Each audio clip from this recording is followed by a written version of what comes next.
Hello friends, welcome to my channel. అందరూ ఎలా ఉన్నారండి? అందరూ బాగున్నారు కదా? అందరికీ ఎంతగానో ఉపయోగపడే చాలా మంచి కొత్త టిప్స్ని అయితే ఈ వీడియో షేర్ చేయబోతున్నాను. మిస్ చేయకుండా ఎండింగ్ వరకు చూడండి. అలాగే వీడియో కనుక నచ్చినట్లయితే ప్లీజ్ ఒక లైక్ చేసి ఇటువంటి యూజువల్ టిప్స్ని మీ ఫ్రెండ్స్ అండ్ ఫ్యామిలీకి షేర్ చేయండి. ఇంకా ఫస్ట్ టిప్ని అయితే చూద్దాము. చాలా మంది కూడా ఇంట్లో ఫ్రిడ్జ్ అనేది మాటిమాటికి క్లీన్ చేసుకోలేక ఇటువంటివి సీట్స్ అనేవి వాడుతూ ఉంటాం కదండి. ఇవి కొన్ని రోజులకి అరిగిపోయి పాడైపోయేటప్పుడు కూడా వీటిని చేంజ్ చేసేస్తూ ఉంటాము. వీటి వల్ల కూడా మనకైతే చాలా యూజెస్ అయితే ఉంటాయండి. ఖచ్చితంగా ఇటువంటి ఉన్నట్లయితే పడేయకుండా ఎలా యూజ్ చేసుకోవాలనేది అయితే తెలుసుకుందాం. మనము గ్యాస్ సిలిండర్ల కింద పెట్టుకోవచ్చు, కబోర్డ్స్, అలమారాస్ లాంటివి కిందను మనం ఏమైనా కింద పెట్టుకోవడానికి చాలా బాగా యూజ్ అవుతాయండి. ఎందువల్లంటే ఇవి చాలా స్ట్రాంగ్గా కూడా ఉంటాయి.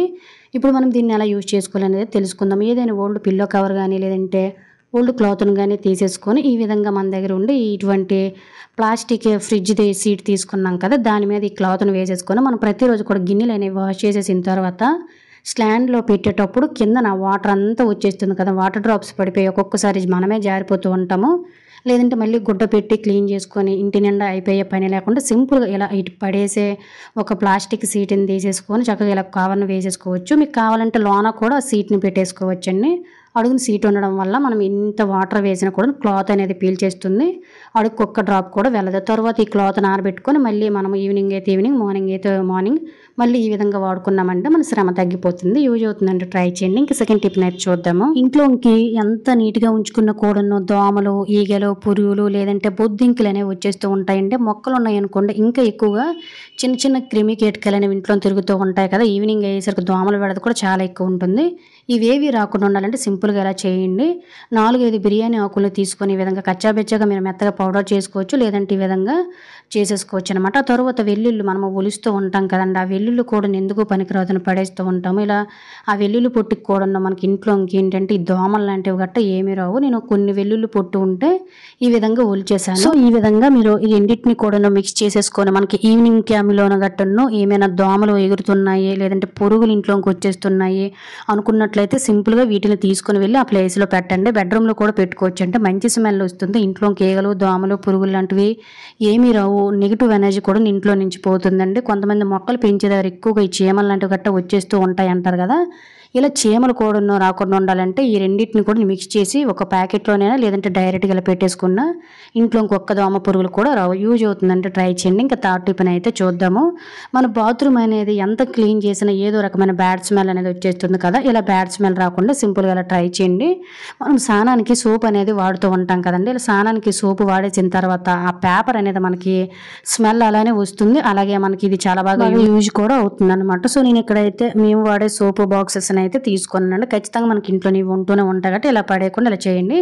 తర్వాత దీనికైతే నేను ఒక డబుల్ సైడ్ టేప్ని అయితే తీసుకున్నాను. ఆ తర్వాత ఇందులో వేయడం కోసం నేను ఇక్కడ 3 లేదంటే ఒక 2 కానీ మీ ఇష్టం అండి. మీకు ఎన్ని కావాలంటే నాప్థలిన్ బాల్స్ అనేవి ఉంటూనే ఉంటాయి కదండి. ఎంత మంచి స్మెల్ వస్తాయో అందరికీ తెలిసిందే. సో నేను ఇక్కడైతే 3 నాప్థలిన్ బాల్స్ని అయితే ఈ సోప్ బాక్స్లోనైతే వేసేసాను. క్లియర్గా చూసారు కదా. మీకు కావాలంటే పౌడర్ కూడా చేసుకొని వేసేసుకోవచ్చు. అలాగే పైన కూడా ఊడిపోకుండా ఈ విధంగా డబుల్ సైడ్ టేప్తో అయితే అంటించి దీన్ని ఎక్కడైనా మనం ఫిక్స్ చేసుకోవడం కోసం డబుల్ సైడ్ టేప్ అంటించాం కదా, దాని మీద ఉండే పేపర్ను రిమూవ్ చేసేసుకొని ఒక పిన్నేస్తో కానీ సూత్తో కానీ చుట్టూ కూడా మనము హోల్స్ని అయితే పెట్టుకోవాలండి. మనకు 24 అవర్స్ కూడా ఇది బాత్రూంలో కానీ లేదంటే ఇంకెక్కడైనా పెట్టేటప్పుడు కూడాను హోల్స్ అనేవి ఈ హోల్స్ నుంచి మనకి స్మెల్ అనేది వస్తుందండి. మరి ఎక్కువ పెద్ద హోల్స్ పెట్టేసామనుకోండి సో దానికి ఉండే ఈ స్మెల్ అంతా కూడా పోతుంది. కాబట్టి ఈ విధంగా ఖచ్చితంగా మనం ఈ సోప్ బాక్స్లో పెట్టేసి నాప్థలిన్ బాల్స్ కవర్ చేసుకుంటూ చుట్టూ చిన్న హోల్స్ని పెట్టేసుకొని దీన్ని మనం ఇలా బాత్రూంలో చక్కగా ఎక్కడైనా కూడాను గోడకి ఫిక్స్ చేసేసామనుకోండి సో మనకి ఏంటంటే బాత్రూంలో వెళ్ళేసరికి మంచి స్మెల్ వస్తుంది. చాలామంది కూడాను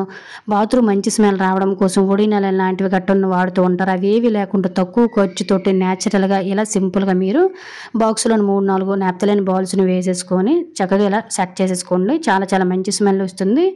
బాత్రూమ్ కూడా చాలా నీట్గా ఉంటుంది. యూజ్ అవుతుందంటే తప్పకుండా ట్రై చేయండి. ఇంకా నెక్స్ట్ టిప్ అయితే చూద్దాము.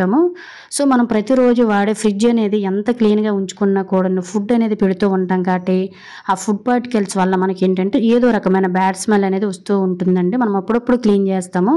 ఇలా బ్యాడ్ స్మెల్ వచ్చిన ప్రతిసారి క్లీన్ చేయలేం కాబట్టి ఫ్రిడ్జ్ ఎప్పుడు ఫ్రెష్గా ఉండాలి, బ్యాడ్ స్మెల్ రాకుండా ఉండాలంటే సింపుల్గా ఈ ట్రిక్ని అయితే ఒకసారి ట్రై చేయండి. ఏమీ లేదు, ఒక చిన్న వెడల్పాటిది కొంచెం ఈ విధంగా ఉండేటట్టు తీసుకొని ఇందులో కొంచెం 2-3 స్పూన్ల వరకు కూడా రైస్ని అయితే వేసుకోండి. రైస్ అనేది ఎప్పుడైనా అబ్జర్వ్ చేయండి, బ్యాడ్ స్మెల్ అబ్జర్వ్ చేసుకునే తత్వం అనేది ఉంటుందండి. ఆ తర్వాత ఇందులోనే నేనైతే కొంచెము టీ పౌడర్ని అయితే వేస్తున్నానండి. టీ పౌడర్ ప్లేస్లో మీరు కాఫీ పౌడర్ని కూడా వేసుకోవచ్చు. ఈ రెండింటిని కూడా మనం మిక్స్ చేసేసి ఈ విధంగా 15 రోజులకు ఒకసారి, 2 నెలలకు ఒక్కసారి కూడా మన ఫ్రిడ్జ్లోన చక్కగా ఒక వైపుని పెట్టుకోవచ్చండి.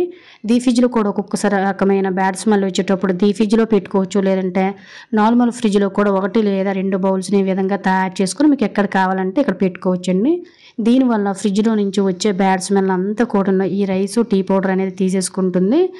తరువాత మనం అప్పుడప్పుడు మార్చుకోవాల్సి ఉంటుందన్నమాట. మంచి స్మెల్ వస్తుంది. డోర్ తీసిన ప్రతిసారి కూడా బ్యాడ్ స్మెల్ అనేది వచ్చేస్తుంది. మాటికి క్లీన్ చేయలేము అనుకున్నట్లయితే సింపుల్గా ఈ చిన్న ట్రిక్ని యూస్ చేసి చూడండి, మీకే రిజల్ట్ అనేది అర్థమవుతుంది. డోర్ తీసిన ప్రతిసారి కూడా ఈ బ్యాడ్ స్మెల్ రాకుండా మంచి అరోమా అనేది వస్తుంది ఫ్రిడ్జ్లోన. ఇంకా నెక్స్ట్ టిప్ని అయితే చూద్దామండి. నార్మల్గా మనము ఇటువంటి ఏదైనా టేపులు అనేవి వాడుతూ ఉంటాం కదండి, స్టిక్కర్స్ లాంటివి గట్టను. సో ఈ టేప్స్తో వచ్చే ప్రాబ్లం ఏంటంటే మనకి ఇది మనం వాడేసిన తర్వాత అలానే మళ్ళీ వదిలేస్తూ ఉంటాము. ఇలా మళ్ళీ వాడాలనుకునేటప్పుడు దాని స్టార్టింగ్ అనేది ఎక్కడ ఉందో కూడా తెలియదు. ఈ విధంగా గోలుతో గట్ట వెతుక్కుంటూ ఉంటామండి. ఇలా గోలుతోటి వెతుక్కునే పని లేకుండా సింపుల్గా మనకి ఎప్పుడు కావాలంటే అప్పుడు వాడుకోవడం కోసం ఒక మంచి టిప్ అనేది తెలుసుకుందాం. ముందైతే మనకి స్టార్టింగ్ ఎక్కడ ఉందనేది ఒకసారి గోలుతో ఈ విధంగా అయితే తీసేసుకోండి. ఆ తర్వాత ఏదైనా కూడా ఒక పిన్ కానీ లేదంటే ఒక టూత్ పిక్ పుల్లను కానీ తీసేసుకొని వీడియోలో చూపిస్తున్న విధంగా మనకి ఎక్కడైతే ఆ స్టిక్కర్కి మనకి ఇలా స్టార్టింగ్ అనేది ఉంటుందో అక్కడ పెట్టేసుకున్నాం అనుకోండి, మళ్ళీ మనం వాడుకోవాలనుకున్నప్పుడు ఆ స్టిక్తో ఈ విధంగా రిమూవ్ చేసుకొని చక్కగా వాడుకోవచ్చు.